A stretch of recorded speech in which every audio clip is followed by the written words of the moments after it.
یہ پارٹ 2 ہے، پارٹ 1 کا نیچے لنک دیا ہوا ہے، پلیز جا کے آپ دیکھ سکتے ہو۔ تو پھر اچانک اللہ مسیح ابن مریم کو محبوس فرمائے گا، تو وہ زعفران رنگ کے جوڑے میں دمشق کے مشرق میں وائٹ مینارے پر نزول فرمائیں گے۔ وہ 2 فرشتوں کے پروں پر ہاتھ رکھے ہوئے ہوں گے۔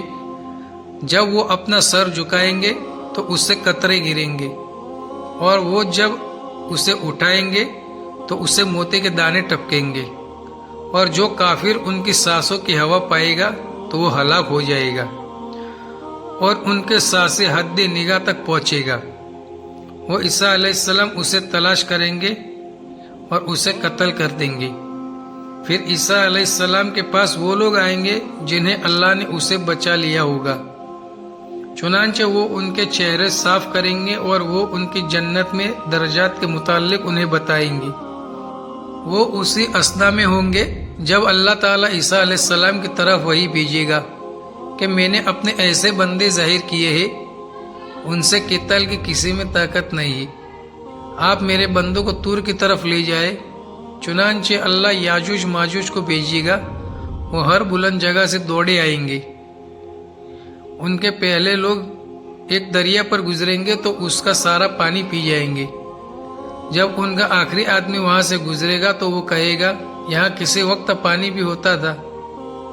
پھر وہ چلتے جائیں گے حتیٰ کہ وہ بیت المقدس تک پہنچیں گے تو وہ کہیں گے، ہم زمین والوں کو تو قتل کر چکے، آؤ اب آسمان والوں کو قتل کرے۔ وہ آسمان کی طرف تیر چلائیں گے تو اللہ ان کے تیروں کو خون میں ڈبا کے ان پر لوٹا دے گا۔ اللہ کے نبی اور ان کے ساتھی روک لیے جائیں گے حتیٰ کہ اس روز بیل کا سر ان کے یہاں 100 دینار سے بہتر ہوگا۔ اللہ کے نبی عیسیٰ علیہ السلام اور ان کے ساتھی اللہ کی طرف رغبت کریں گے تو اللہ ان کی گردنوں میں کیڑا پیدا کر دے گا، تو وہ ایک جان کی موت کی طرح سب ہلاک ہو جائیں گے۔ پھر اللہ کے نبی عیسیٰ علیہ السلام اور ان کے ساتھی پہاڑی سے نیچے اتریں گے۔ وہ زمین پر بالش برابر بھی جگہ نہیں پائیں گے، مگر وہ ان کی چربی اور بدبو سے بھرپور ہوگی۔ پھر اللہ کے نبی علیہ السلام اور ان کے ساتھی اللہ کے حضور دعا کریں گے، تو وہ ایک اونٹ جتنا بڑا پرندہ ان پر بھیجے گا، تو وہ انہیں اٹھا کر جہاں اللہ چاہے گا پھینک آئے گا۔